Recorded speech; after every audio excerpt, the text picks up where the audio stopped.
Mata TV YouTube Indonesia dengan bangga mempersembahkan sebuah storytelling kekinian abad ini, diangkat dari karya besar Esa Mintarja yang sangat populer di masanya, berlatar belakang kisah tanah Jawa masa lampau, tepatnya di penghujung kejayaan kerajaan tanah Jawa, dengan judul Kisah Api di Bukit Menoreh.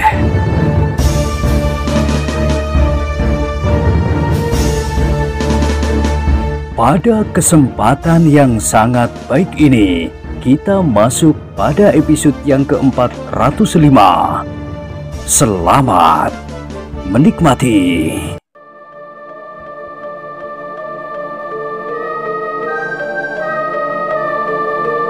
Pada episode sebelumnya telah diceritakan, pada itu Suto Wijoyo dan pasukannya pun yang kecil itu maju terus mendekati barak yang telah menarik perhatian itu. Semakin lama semakin dekat. Ternyata mereka tidak menemui kesulitan apapun di perjalanan mereka yang melelahkan. Derap kaki-kaki kuda yang mendekati barak itu pun segera didengar oleh orang-orang yang sedang duduk-duduk di sekitar barak mereka. Agung Sedayu dan Swandaru pun segera bangkit dan turun ke halaman. Banyak kemungkinan dapat terjadi dengan derap kaki-kaki kuda itu. Karena itu, ia pun harus berhati-hati. Kiai Gringsing dan Ki Sumangkar pun telah berdiri pula di tangga serambi. Sedang beberapa orang yang terluka itu menjadi berdebar-debar pula. Mereka tahu benar bahwa dua orang kawannya yang terbunuh itu justru mati oleh kawan mereka sendiri. Itulah sebabnya mereka menjadi sangat cemas.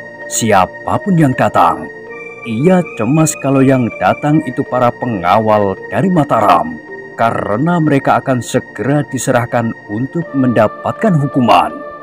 Tetapi mereka juga cemas apabila yang datang itu kawan-kawan mereka sendiri. Sejenak kemudian kuda-kuda itu telah memasuki halaman barak di pinggir hutan, dibayangi oleh sebuah senyum di bibirnya. Suto Wijoyo memandang Agung Sedayu dan Swandaru yang datang menyongsongnya.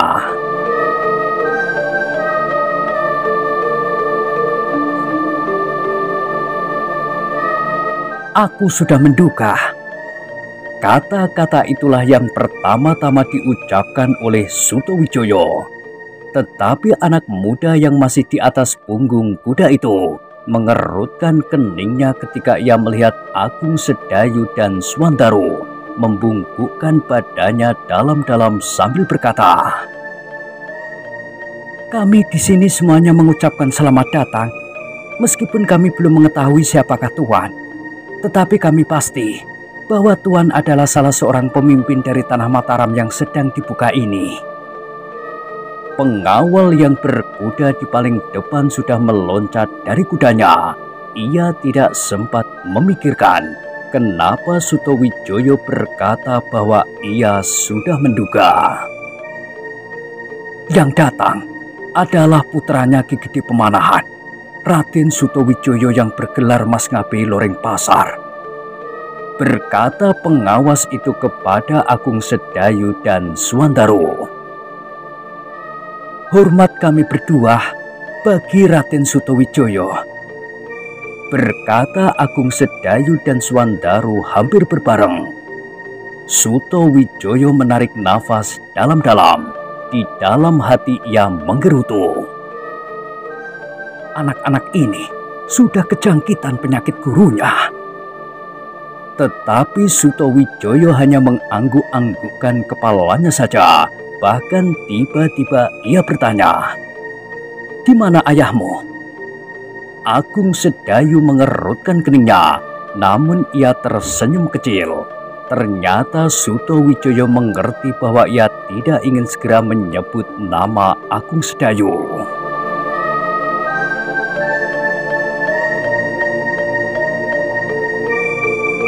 Itulah Tuan, jawab Agung Sedayu sambil menunjuk kepada seorang tua yang berdiri di tangga di samping Ki Sumangkar. Suto Wijoyo mengerutkan keningnya dan tiba-tiba pula ia berdesis. Paman Sumangkar ada di sini pula. Agung Sedayu tidak menyahut, tetapi Suto Wijoyo pun kemudian tersenyum. Sambil turun dari kudanya, ia berkata, "Kaliankah yang disebut orang-orang yang bersenjata cambuk?" Agung Sedayu mengangguk. "Memang kami adalah keturunan gembala Tuan yang selalu membawa cambuk." Suto Wijoyo menepuk bahu Agung Sedayu sambil berbisik, "Macam kau, kenapa kau masih saja suka bermain-main? Kami menghadapi hantu-hantu," desis Agung Sedayu. Suto Wijoyo menarik nafas dalam-dalam. Para pengiringnya pun kemudian telah turun pula dari kuda mereka dan menambatkannya di halaman. Perlahan-lahan mereka melangkah maju mendekati barak itu. Pemimpin pengawas yang terluka dengan susah payah dibimbing oleh Kiai Gringsing berusaha untuk menyongsong kedatangan Suto Wijoyo. "Kaukah yang terluka?" "Ya Tuan," jawab pemimpin pengawas itu. "Dan kau gembala tua yang bersenjata cambuk dan berkain geringsing itu?" Kiai Gringsing mengerutkan keningnya, namun kemudian ia menjawab sambil tersenyum pula. "Sampai begitu teliti laporan itu sampai kepada Tuan. Apakah pengawas itu menyebut bahwa kain geringsing yang sudah lusuh?"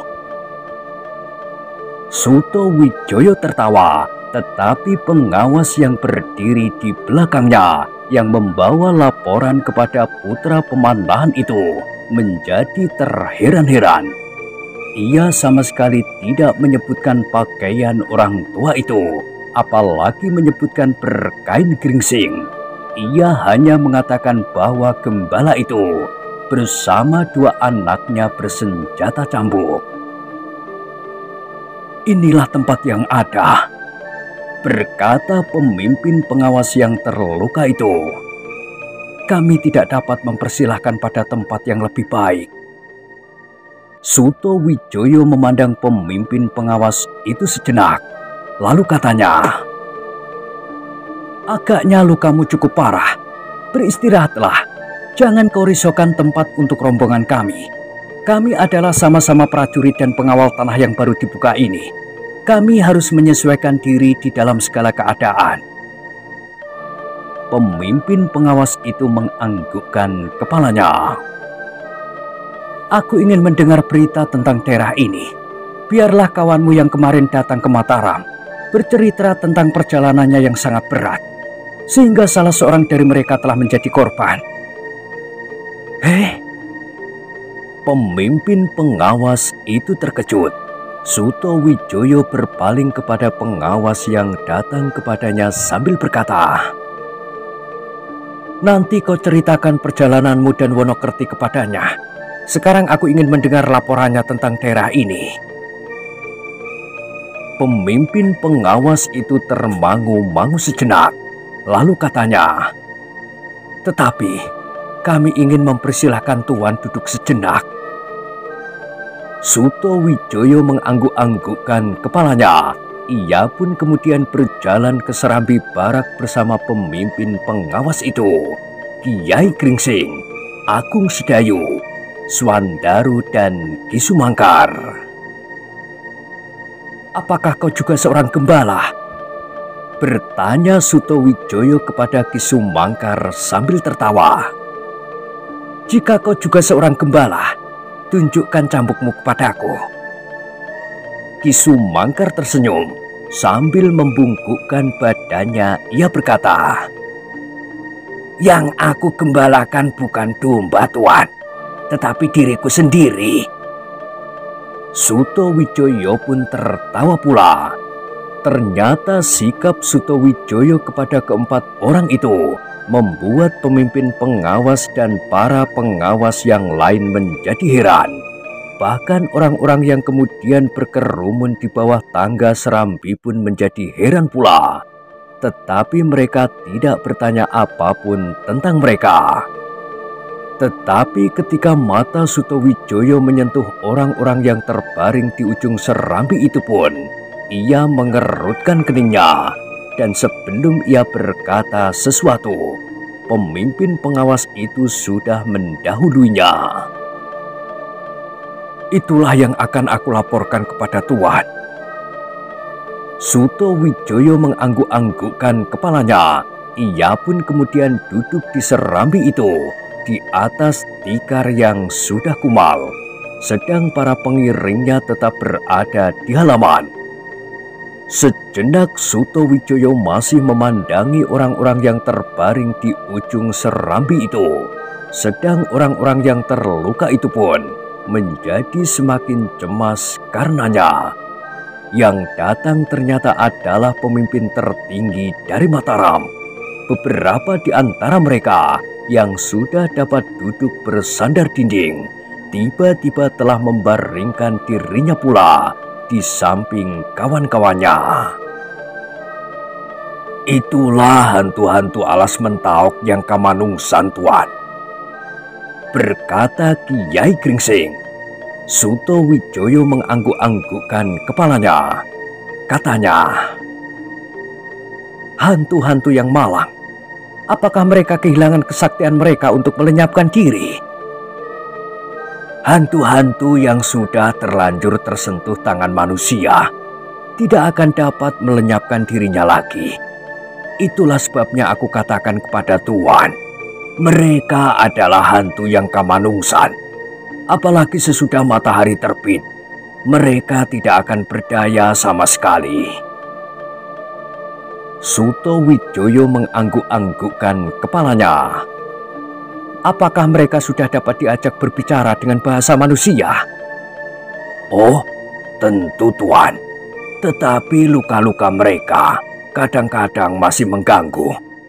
Mungkin Tuan harus menunggu beberapa saat. Kalau keadaan mereka menjadi baik, maka mereka akan segera dapat menjawab pertanyaan yang diberikan kepada mereka. Sutowijoyo masih mengangguk-anggukkan kepalanya. Lalu ia bertanya, dari mana kalian dapat menangkap hantu-hantu itu? Mereka datang sendiri kemari semalam, jawab Kiai Gringsing. Menyenangkan sekali, desis Sutowijoyo. Orang-orang yang terluka itu mendengarkan percakapan Sutowijoyo dan gembala tua yang bersenjata cambuk itu dengan hati yang terasa menjadi semakin panas. Tetapi mereka tidak dapat berbuat apa-apa, apalagi sekarang di hadapan pemimpin tertinggi Mataram yang membawa beberapa orang pengawal.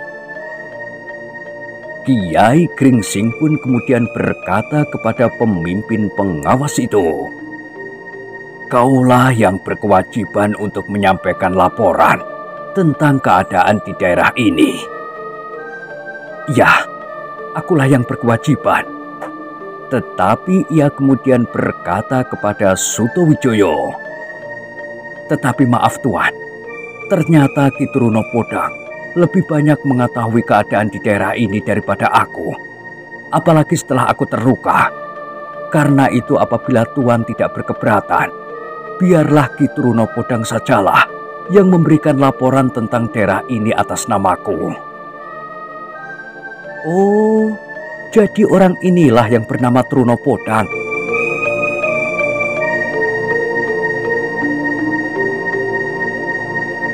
Pemimpin pengawas itu justru termangu-mangu. Sedang pengawas yang membawa laporan ke Mataram pun yang mendengar juga dari bawah tangga menjadi heran. Ia memang menyebut nama orang tua itu Trunopodang, gembala yang bersenjata cambuk. Kiai Gringsing menarik nafas dalam-dalam. Katanya kemudian, baiklah. Mungkin aku dianggap orang yang banyak berbicara, sehingga akulah yang paling pantas untuk menyampaikan laporan ini. Pemimpin pengawas itu berdesah, tetapi ia tidak mengatakan apa-apa. Ia tidak menyatakan keheranannya bahwa di hadapan Raden Sutawijaya, gembala tua itu seakan-akan berbicara sesuka hatinya, dan agaknya Sutawijaya sendiri bersikap aneh pula terhadap gembala itu, beserta anak-anak dan tamunya. Kiai Gringsing pun kemudian menceritakan kepada Sutawijaya apa yang sudah terjadi di sekitar barak itu. Diberinya sedikit pengantar tentang apa yang terjadi beberapa saat sebelumnya, pertentangan-pertentangan yang timbul, sikap yang kasar dan mencurigakan. Kemudian perselisihan di antara mereka sendiri. Akhirnya terjadilah peristiwa semalam. Dan Kiai Gringsing tidak lupa pula mengatakan bahwa mereka telah membunuh kawan-kawan mereka yang tidak mereka perlukan lagi. Sutawijaya mengangguk-anggukkan kepalanya. Samar-samar ia dapat membayangkan apa yang sudah terjadi. Bahkan ia berkata di dalam hatinya, apakah jadinya kalau Kiai Gringsing tidak datang ke tempat ini? Namun dengan demikian Sutawijaya segera dapat mengambil kesimpulan pula bahwa di tempat-tempat lain yang selalu diganggu oleh hantu-hantu itu pun pasti terjadi persoalan yang serupa. Yang mengganggu itu pasti sama sekali bukan hantu seperti yang terjadi di tempat ini. Jika demikian, mereka pasti mempunyai kekuatan yang cukup dan jumlah orang yang memadai. Mereka ternyata menguasai daerah yang luas di sekitar Alas Mentawai. Hampir setiap daerah pembukaan hutan, hantu-hantu itu selalu mengganggu mereka dan berusaha mendesak mereka keluar dari telatah hutan Mentawai. Kita sudah dapat menduga apakah maksud mereka. Tetapi maksud yang lebih dalam lagi, kita masih harus meraba-raba. Ya, mula-mula mereka akan menggagalkan pembukaan hutan ini. Selanjutnya kita belum tahu.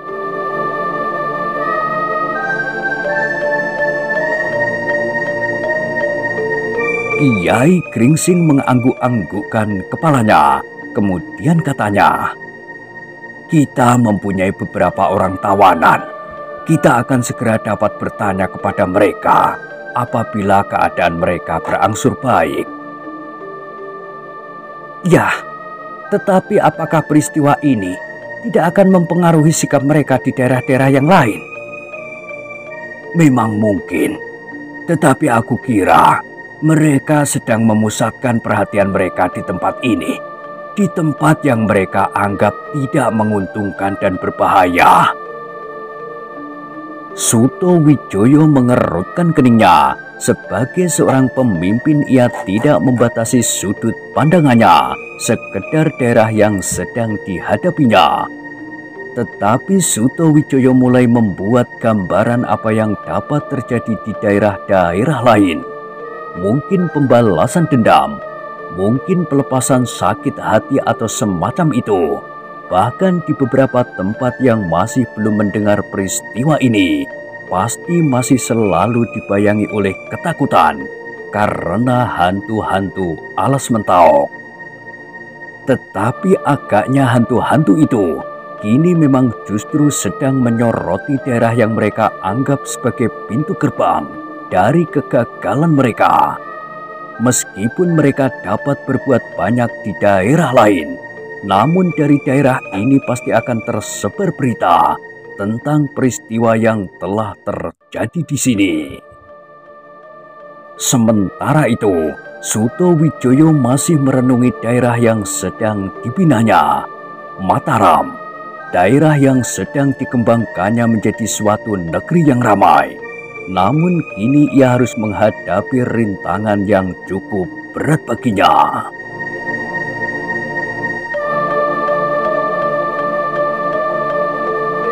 Sejenak kemudian, Maka Suto Wijoyo itu pun berkata, "Aku mempunyai perhitungan bahwa mereka, maksudku orang-orang yang tidak kita kenal itu, pasti sedang menyiapkan orang-orangnya yang terpencar. Mereka pasti menyiapkan diri untuk suatu tindakan yang cermat atas daerah ini.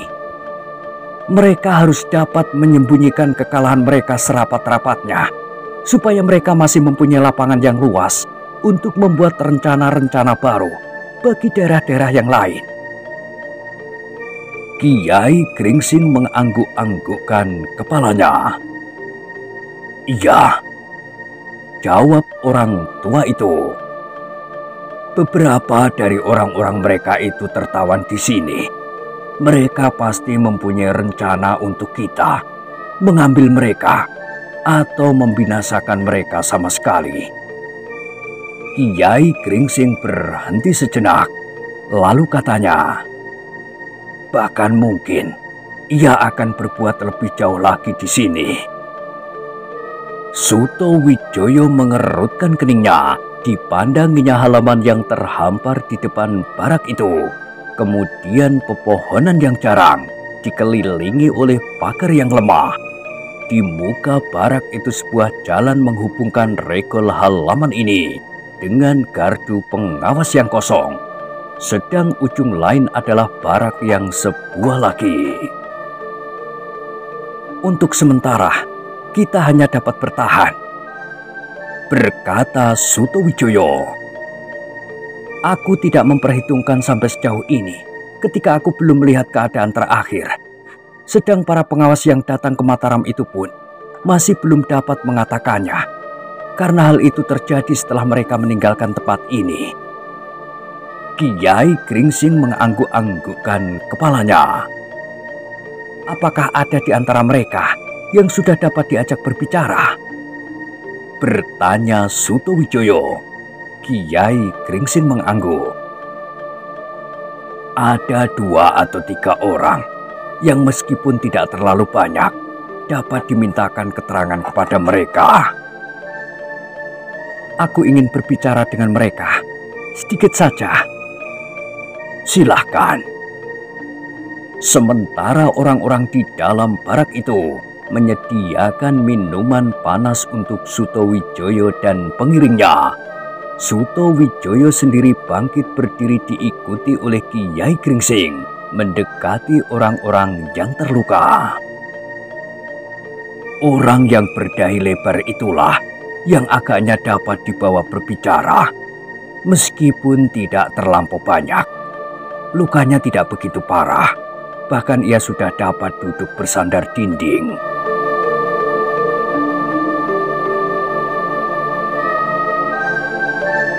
Suto Wijoyo memandang orang yang berdahi lebar itu. Katanya kemudian, "Apanya yang terluka?" "Pundak dan lambungnya. Darahnya kadang-kadang masih mengalir apabila ia terlalu banyak bergerak. Orang ini agak keras kepala. Kadang-kadang ia menggeliat atau bangkit dengan tiba-tiba. Tetapi masih ada tempat untuk mencekiknya atau menikam dengan keris pusaka ini." Kiai Gringsing mengerutkan keningnya mendengar jawaban Suto Wijoyo itu. Apalagi ketika Suto Wijoyo kemudian berdiri setapak di samping orang itu. "Siapa namamu?" bertanya Suto Wijoyo. Orang itu tidak menyahut. "Siapa namamu?" Orang itu masih diam saja. "Kau tidak mau menjawab? Baiklah, sekarang aku bertanya tentang yang lain. Siapakah pemimpin yang tertinggi yang kau kenal di dalam gerombolanmu? Katakanlah, hantu yang paling tinggi derajatnya. Apakah kau kenal?"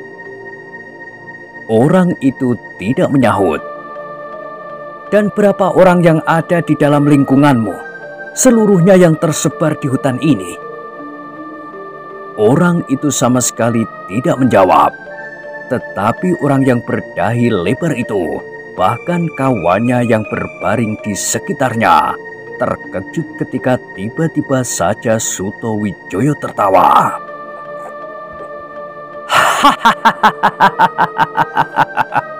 Bagus, memang seharusnya kau tidak menjawab. Kau adalah laki-laki yang sudah berjanji untuk terjun ke dalam dunia yang hitam. Karena itu, kau harus tetap bertekad di dalam keadaan apapun juga untuk bersatu di dalam ikatan batin dengan kawan-kawanmu.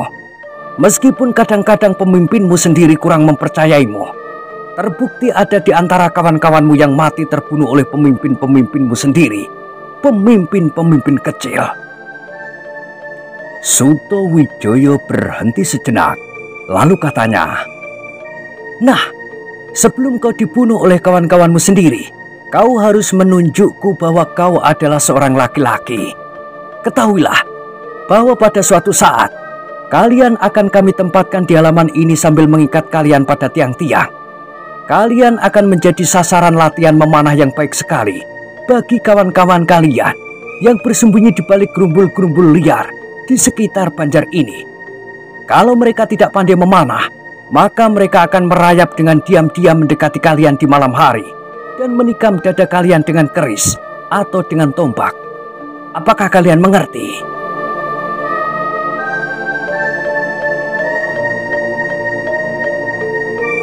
Orang itu masih membeku, tetapi wajahnya menjadi tegang.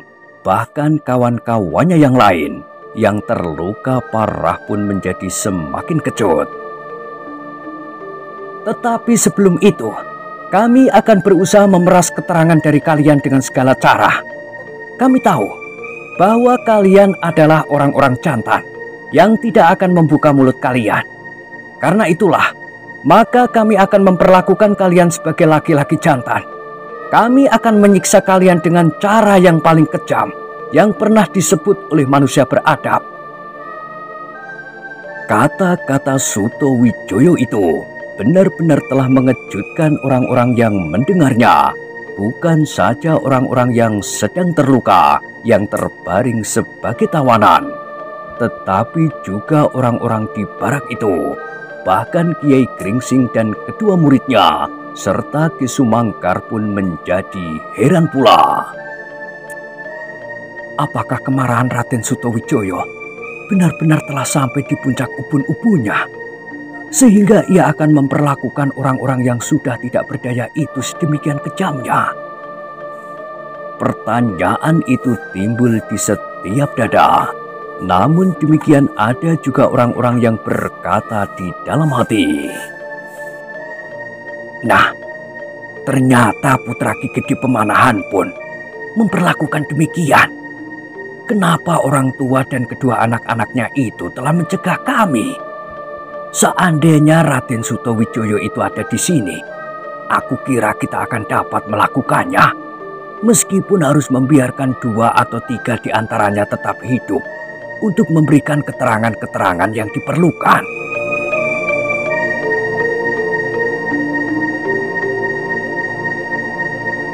Tetapi kini tawanan-tawanan itu sudah berada di tangan Suto Wijoyo. Orang-orang yang masih dibakar oleh dendam itu hanya dapat menunggu. Mungkin mereka akan mendapat giliran pula untuk melepaskan sakit hati mereka. "Bersiaplah," berkata Suto Wijoyo. "Kau, orang yang berdahi lebar, yang tidak mau menyebut namanya dan tidak mau menjawab semua pertanyaanku itulah yang harus mengalaminya pertama-tama. Kau tidak berkeberatan?" Wajah orang itu menjadi pucat. "Hei, kenapa kau menjadi pucat seperti orang yang ketakutan? Bukankah kau seorang laki-laki yang sudah menentukan sikap? Jangan menjadi pengecut. Jangan membuat lingkungan yang kau pilih menjadi malu. Kau harus menengadahkan wajah dan dadamu sambil berkata, 'Inilah aku, salah seorang dari segerombolan orang-orang yang telah terhimpun diri dengan rahasia. Kami terdiri dari laki-laki jantan yang tidak gentar menghadapi setiap kemungkinan.' Bukankah begitu? Dengan demikian kau masih dapat berbangga di saat-saat terakhir." Orang berdahi lebar itu tidak menjawab, tetapi wajahnya menjadi semakin pucat. "Bawalah orang ini," perintah Sutowijoyo sambil berpaling kepada pengiringnya. "Bawalah orang ini ke belakang barak ini. Aku ingin melihat sampai di mana ia mempertahankan kejantanannya. Sediakan sepotong dahan cangkring yang berduri rapat dan semangkuk air garam." "Jangan, jangan!" Tiba-tiba orang berdahil lebar itu berteriak. "Kenapa kau berteriak seperti seorang pengecut? Kau adalah seorang laki-laki. Sebelum dadamu remuk dan kulitmu terluka arang keranjang, kau tidak boleh menjawab setiap pertanyaanku. Dengan demikian, kau akan menodai kejantanan kalian." Lalu sekali lagi Sutowijoyo memerintahkan kepada pengiringnya, "Bawa orang ini ke belakang barak."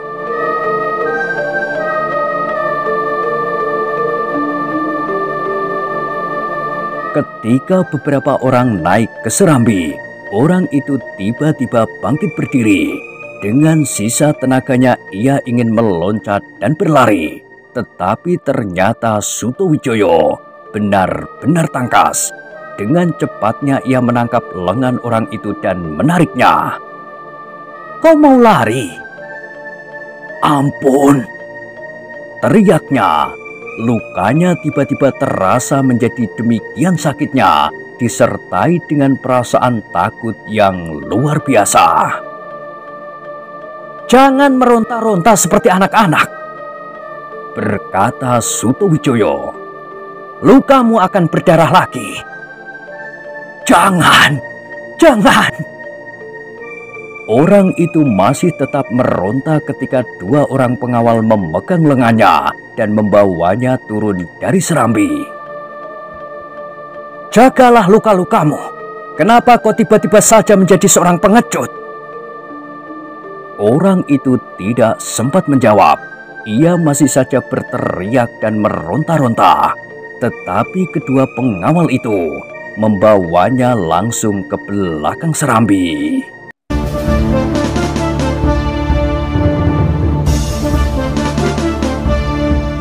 Nah, bagaimanakah kisah selanjutnya? Silahkan ikuti terus kisah Api di Bukit Menoreh pada episode berikutnya. Sampai jumpa.